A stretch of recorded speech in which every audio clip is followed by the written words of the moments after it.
My wedding dress turned red at the altar in Baltimore. My sister smirked like she had won. And my own parents, stood up and clapped. I didn't cry. I stayed calm, stayed quiet, and let them enjoy their little show. Because while they thought they had embarrassed a broke janitor, they were humiliating the woman who secretly owned the company tied to their debts. 2 days later, I signed one document that made it official. I became their creditor, and that is when the clapping stopped. My name is Holly, and if you are watching this video, please subscribe, and let me know in the comments where you are listening from. Because tonight, you are going to learn what happens when the quiet one finally decides to destroy the people who betrayed her. 2 years before that fateful day at the altar, I began living a double life right in the middle of busy Baltimore, to protect myself from my own relatives. I made a conscious decision to appear as the struggling failure they always assumed I was, because showing weakness was the only way to avoid their greed. I always showed up at family gatherings wearing gray work coveralls that were intentionally stained with grease and smelled faintly of industrial solvent. My family looked at my rough hands and tired eyes and saw a woman who spent her days scrubbing toilets for minimum reference. They never looked closely enough to notice that the exhaustion on my face came from managing complex logistics rather than physical labor. I played the role of the blue-collar disappointment so perfectly that they never once questioned why I was always busy during standard business hours. My sister Giselle never missed a single opportunity to use my job as a punchline to make herself feel superior during our Sunday dinners. She would wrinkle her nose in exaggerated disgust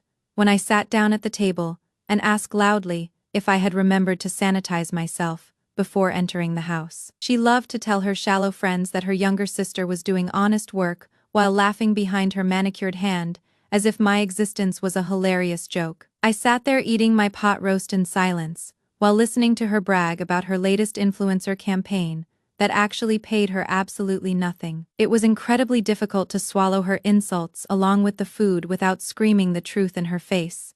But I knew that reacting would only make them dig deeper into my private life. The massive irony of their constant disrespect was that I actually owned the very company whose uniform I wore to dinner every single week. My business had grown from a single beat-up van into a massive operation called Waste Solutions, with over 300 employees on the payroll. I was not scrubbing floors for minimum wage, because I was actually negotiating million-dollar deals for hazardous waste disposal with the largest hospital systems in Maryland. My tiny apartment was just a mailing address I kept to maintain the illusion, while I actually lived in a quiet luxury townhouse across the city. I kept my name off the company letterhead and utilized a complex holding company structure to ensure that a simple Google search would never reveal my true net worth to my nosy relatives. My parents viewed my steady paycheck as a community pot that they could dip into whenever Giselle maxed out another one of her credit cards. They would corner me in the kitchen after dessert to guilt me about how hard it was to keep up with the rising mortgage payments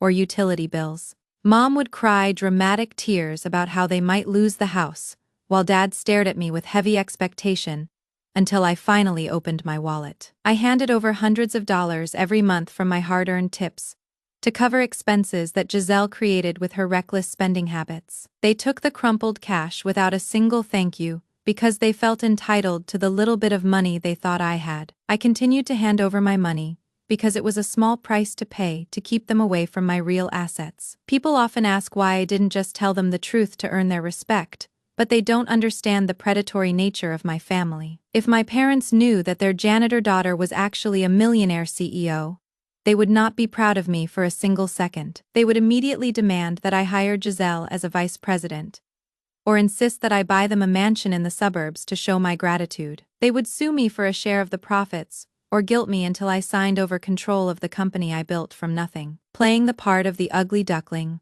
was the only way to protect the golden egg that I had worked 18-hour days to create. I let them believe I was a failure, because being underestimated was the safest place to be while I secured my future. 3 months before the wedding, the simmering cracks in my family finally exploded into an open war that destroyed whatever fragile peace remained between us. I was summoned to my parents' house for what I assumed was a routine discussion about the guest list, or catering choices for the upcoming reception. Mom sat me down at the kitchen table with a serious expression, while Giselle looked at her phone with bored indifference as if my presence was a burden. They audaciously requested that I cancel my reservation at the prestigious Harbor Hotel to move the ceremony to their overgrown backyard next to the tool shed. They claimed that spending so much money on a lavish party was irresponsible when Giselle desperately needed a new luxury vehicle to maintain her image as a rising social media influencer. It was absolutely baffling to hear them suggest that my wedding budget should be reallocated to fund my sister's vanity project, because they believed my job as a cleaner did not warrant a celebration of such magnitude. Shane was sitting right next to me, and he immediately shut down their ridiculous proposal with a firmness that completely surprised them. He refused to let his wife be treated like a second-class citizen on the most important day of her life, simply to satisfy Giselle's greed. He pulled out his checkbook right there at the table and declared that he had already paid the venue deposit in full, using his own savings. The silence in the room was palpable, because they could not understand how a mechanic and a janitor could afford a venue that they themselves could never dream of booking. Their faces turned a shade of red that was a mix of embarrassment and burning jealousy, rather than happiness for their daughter. They could not argue with the money already being spent, so they resorted to sulking like petulant children who had been denied a new toy. The tension continued to escalate a few weeks later when I went for my final dress fitting at an upscale boutique in downtown Baltimore. Giselle accompanied me only because Mom insisted that sisters should share these moments,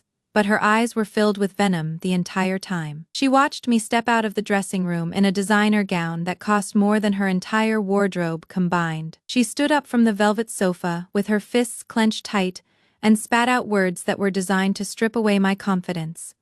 Giselle hissed at me through gritted teeth while checking her reflection in the mirror. "You are just a glorified janitor, so wearing that expensive dress is like putting lipstick on a pig, because everyone knows you reek of bleach." It took every ounce of my self-control not to slap her right then and there, but I simply smoothed down the silk fabric and ignored her outburst. I knew that her cruelty stemmed from the fact that her own life was falling apart while mine was thriving in ways she could not understand. I paid for the dress with my own black card while she waited outside, completely unaware that the janitor she despised had a higher credit limit than her entire net worth. The breaking point arrived one rainy Tuesday evening when Shane and I stopped by the house to drop off the finalized seating arrangements. We walked through the unlocked front door and heard hushed voices drifting out from the living room down the hall. We stopped in the hallway when we realized they were not discussing logistics, but were actually hatching a malicious plan. They were laughing about how hilarious it would be to ruin my perfect day,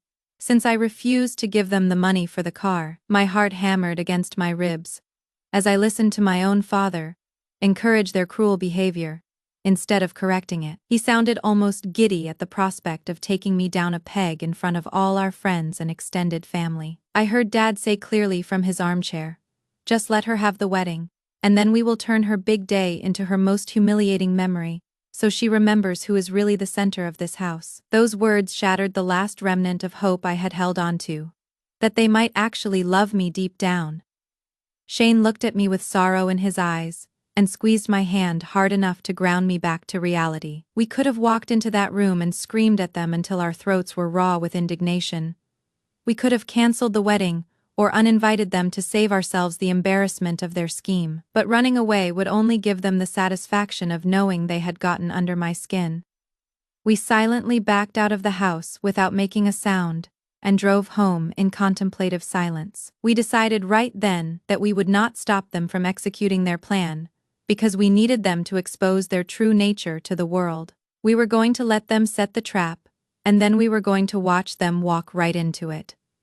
2 days after my wedding dress was ruined by my sister's malicious jealousy, instead of crying in my room like they expected, I was sitting in my lawyer's office in a high-rise building overlooking the harbor. Mr. Thompson sat across from me with a thick stack of documents that detailed every single financial secret my family had tried to hide. He adjusted his glasses and walked me through the forensic accounting report that revealed the precarious house of cards my parents had built to maintain their facade of middle-class stability. We discovered that the family home where I grew up had been mortgaged, not once or twice, but 3 separate times to fund their lavish lifestyle. It turned out that the new kitchen renovation and the European vacations they bragged about were all paid for with borrowed money that they had no way of paying back. Giselle was in an even worse position because her credit card debt was astronomical, due to her obsession with buying designer clothes to impress strangers on the internet. Mr. Thompson looked at me with a serious expression and explained that the local bank was already preparing to foreclose on the house within the next few months, because they had missed 4 consecutive payments. This was the opportunity I had been waiting for to take control of the situation without ever having to raise my voice or throw a tantrum. I instructed Mr. Thompson to use the capital reserves from my holding company to purchase the distressed debt directly from the bank at a negotiated discount. It was a ruthless business maneuver that is usually reserved for hostile corporate takeovers, but I felt absolutely no guilt applying it to the people who had cheered for my humiliation. I signed the heavy stack of paperwork with a steady hand and officially transformed from their disregarded daughter into their primary legal creditor. The transition of power was immediate and silent, because they had no idea that the investment firm that bought their loan was actually owned by the janitor they mocked. I waited exactly 24 hours before instructing my legal team to send out the standard pay or quit notices via certified mail to both my parents' house and Giselle's apartment. These were not polite reminders to pay a late fee. They were aggressive legal demands requiring immediate payment of the full balance, or facing immediate eviction proceedings. I could only imagine the chaotic scene that unfolded when the mailman delivered those terrifying envelopes to their doorsteps on a quiet Tuesday morning. The panic must have been instantaneous as the reality of their financial irresponsibility finally crashed down on them without mercy. My phone rang almost immediately after the delivery confirmation came through on my laptop, and I saw my mother's name flashing on the screen. I let it ring 4 times before answering, because I wanted her to sweat a little bit before I played my part in this final act. I answered with a shaky voice to simulate the weakness she expected. And she didn't even waste a second on pleasantries or apologies for the wedding disaster. She was breathing heavily into the receiver, as if she had just run a marathon, and her voice was a toxic mix of fear and her usual entitlement. Mom screamed into the phone with a desperation that was almost deafening. "Holly, you need to come home right now because the family is in big trouble, so bring all of your savings and Shane's money to save us." I held the phone away from my ear and smiled at Shane, who was sitting next to me drinking coffee and watching the entire plan unfold perfectly. She did not ask if I had the money. She simply demanded it because she assumed that my only purpose in life was to serve as their financial safety net. I took a deep breath to steady my voice and delivered the line that would lure them into the trap we had set. I replied with a tone of feigned concern, "Mom, I don't keep that kind of cash at home, but let's meet at the Gold Leaf restaurant this weekend, and I will hand you a check." She immediately agreed and hung up the phone without saying goodbye or thanking me, probably already calculating how she would spend my money. She had no idea that the check I was planning to bring was not a bank draft, but a reality check that would bounce them right out of their comfortable lives. I placed the phone down on the desk and felt a profound sense of closure beginning to settle in my chest. The trap was officially set, and all I had to do now was wait for them to walk into the finest restaurant in Baltimore to receive their punishment. That weekend, my family walked into the most exclusive seafood restaurant in Baltimore, with looks of smug satisfaction and greed plastered across their faces. We had agreed to meet at the Gold Leaf because I wanted a setting that was formal enough to witness the complete destruction of their inflated egos. I arrived exactly on time with Shane by my side, but I was not surprised to see that Giselle and my parents were already seated at the best table by the window. They had clearly arrived 30 minutes early to take full advantage of my generosity, because the table was already crowded with appetizers and an ice bucket holding a bottle of expensive champagne. They did not look like a family on the brink of financial ruin who were about to lose the roof over their heads. They had dressed up in their finest clothes and were laughing loudly as if they were celebrating a lottery win rather than begging for a bailout. I sat down across from them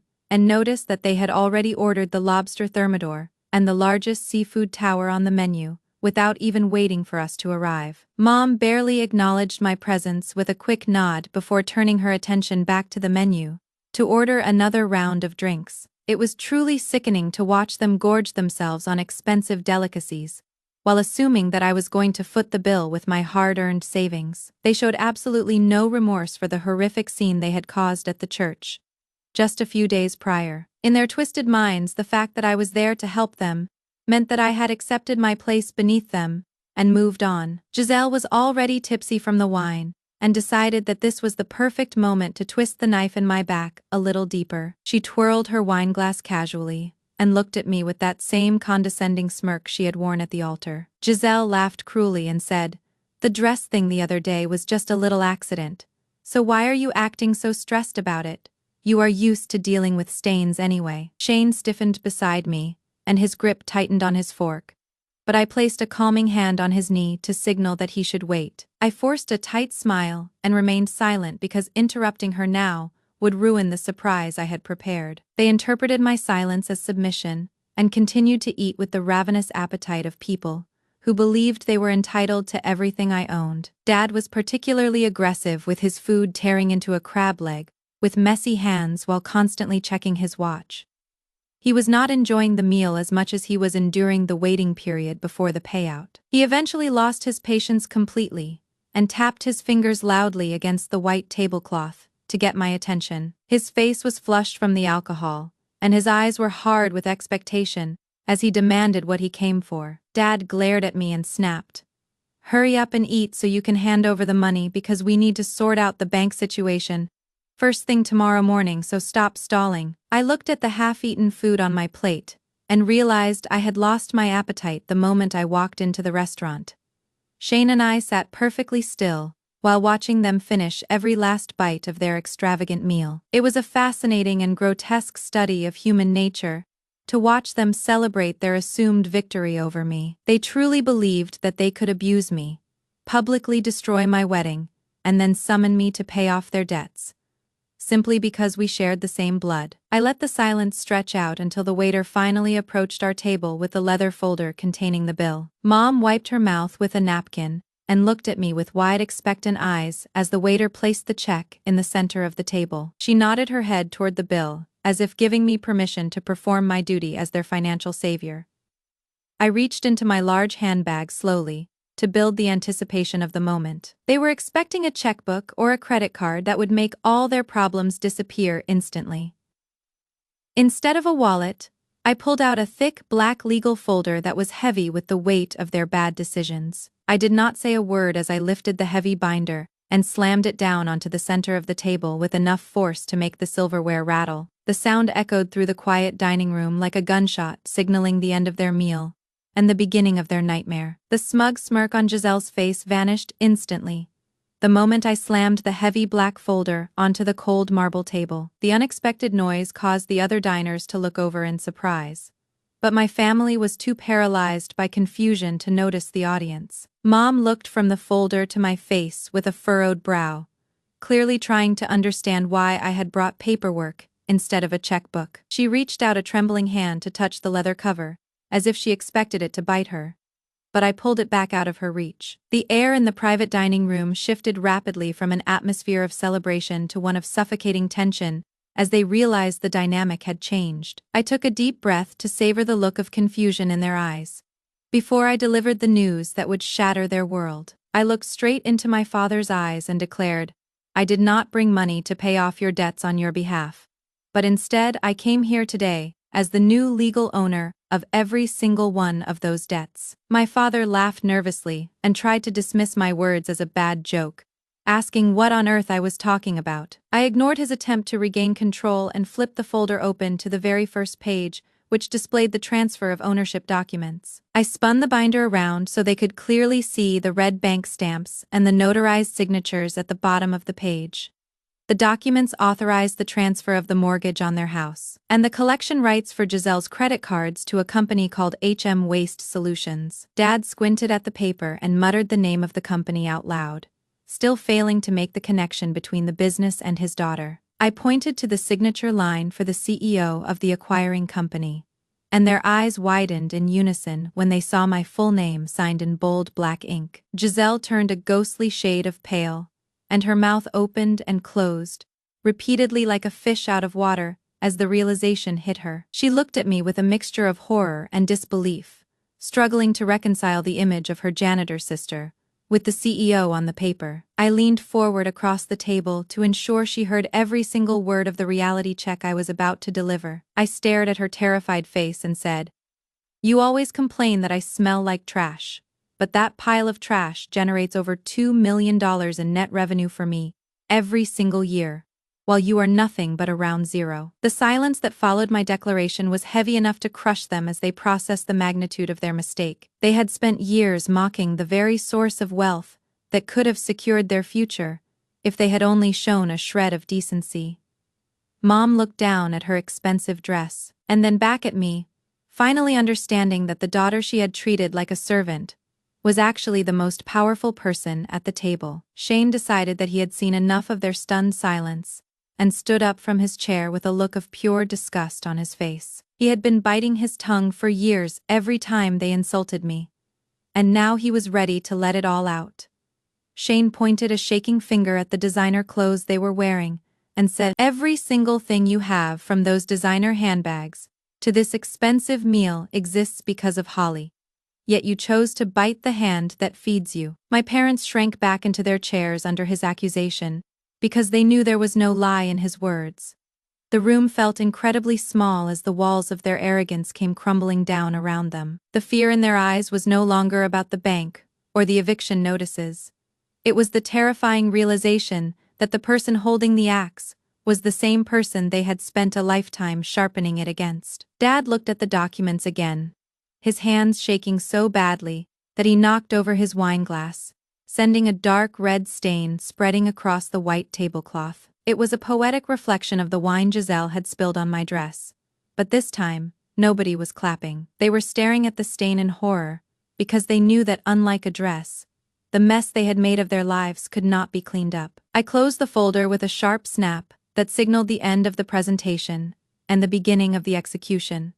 They were no longer my family. They were simply delinquent tenants sitting across from a landlord who had run out of patience. The deadly silence inside the VIP room was suddenly shattered by the aggressive ringing of Giselle's cell phone sitting on the table. She looked at the screen with a confused frown, because the caller ID displayed the name of the towing company she used for roadside assistance. She answered the call on speakerphone, because her hands were shaking too violently to hold the device up to her ear properly. A rough voice on the other end informed her without any sympathy that her luxury vehicle was currently being hooked up to a tow truck in the restaurant parking lot. The driver explained that the repossession order had come directly from the line holder, due to a violation of the payment terms under the new ownership agreement. Giselle screamed that there must be a mistake and tried to run toward the window to stop them, but she froze when she saw my signature on the repo order the driver texted to her phone. I sat there calmly sipping my water, while she watched her beloved status symbol being dragged away by the very company she had spent years mocking. The chaos continued to escalate a few moments later, when the heavy oak doors opened to reveal Mr. Thompson walking into the room with a briefcase. My parents looked at him with wide eyes as he placed a formal legal envelope directly in front of my father on the dinner table. Dad opened the packet with trembling fingers and pulled out a document that had "Notice to Vacate" printed in bold red letters across the top. Thompson explained in a professional monotone that since the property deed had been transferred to HM Waste Solutions, the current occupants were required to vacate the premises within 30 days. The color drained from my father's face until he looked like a walking corpse, because the reality of homelessness was finally staring him in the face. They looked at me for some sign that this was just a cruel prank, but my expression remained as cold and unyielding as the marble table between us. Shane decided that it was time to deliver the final blow to their reputation by pulling his smartphone out of his pocket. He navigated to a popular social media platform and turned the screen around so they could see the video that was currently trending locally. It was high-definition footage of Giselle pouring the wine on my dress,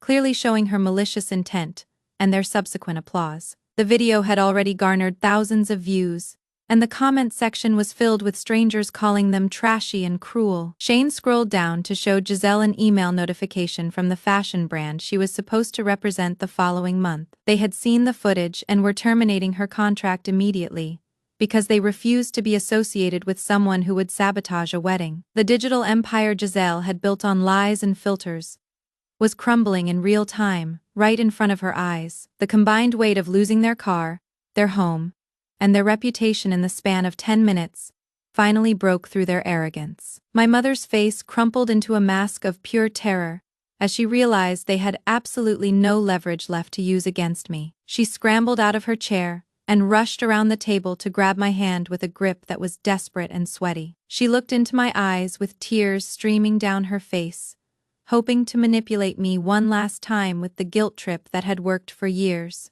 Mom squeezed my hand tightly and wailed, "Holly, my good daughter, you cannot do this to your family, because we are blood.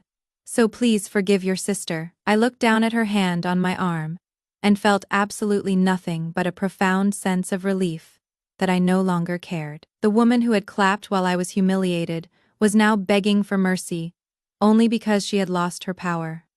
I stood up slowly and pulled my hand away from her grasp with a sharp motion that made her stumble back. I smoothed out the wrinkles on my dress and picked up my purse while looking at the three people who had been strangers to me for a long time. I looked at them with zero emotion and said, "The blood ties ended the moment you clapped at my wedding, so pay for this meal yourselves, as your first lesson in independence." I turned my back on their sobbing figures and walked out of the restaurant with Shane holding my hand tightly. We left them sitting there with a $1,000 bill they could not pay and a lifetime of regret they would never be able to escape. 6 months have passed since that fateful dinner at the restaurant, and the biting cold of the Baltimore winter no longer makes me feel chilled to the bone, because my life is finally filled with genuine warmth. The silence in our home is no longer a heavy burden, but a peaceful sanctuary where Shane and I are happily preparing for the arrival of our first child. We spent the last few weeks painting the nursery in soft pastel colors and assembling furniture for the baby who will grow up knowing only love and support. My business has continued to expand rapidly into neighboring states, because the scandal surrounding my family actually proved to my investors that I am a leader who can make difficult decisions under pressure. I often sit by the fireplace in our beautiful new villa and reflect on how much lighter the world feels when you cut the dead weight of toxic relationships out of your life completely.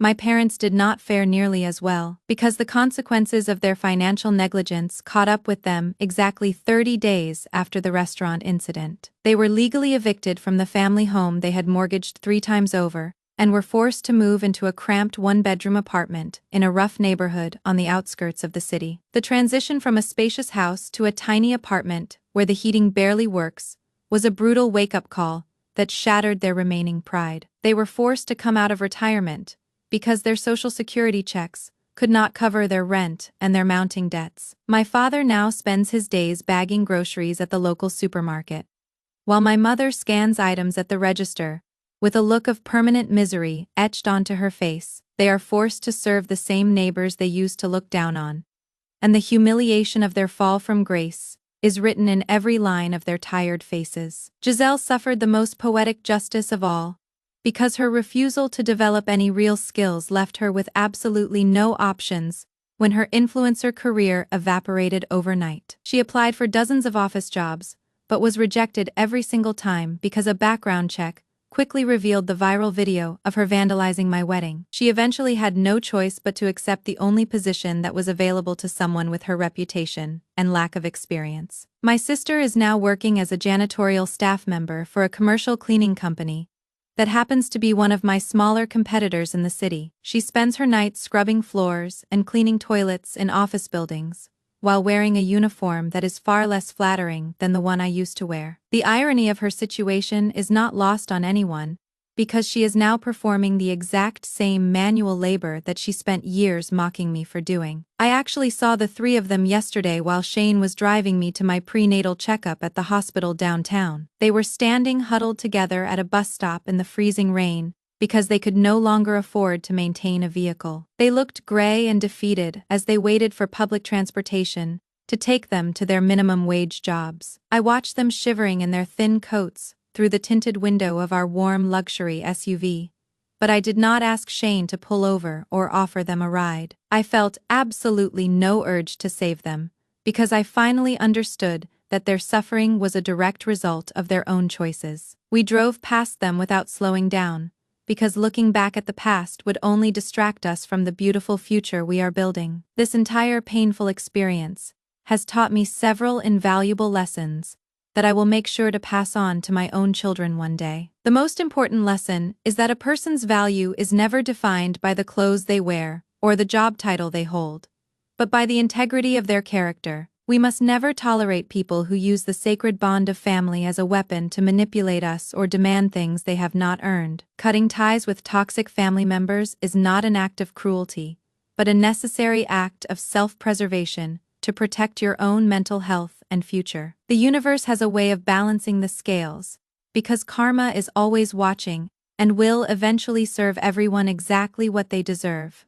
Thank you so much for listening to my story until the very end, and for supporting me through this incredible journey of justice and redemption. I truly appreciate every single one of you who stood by my side in the comments section and validated my decision to stand up for myself. Please subscribe to the channel and share your own thoughts in the comments below, because I would love to hear how you would have handled this situation.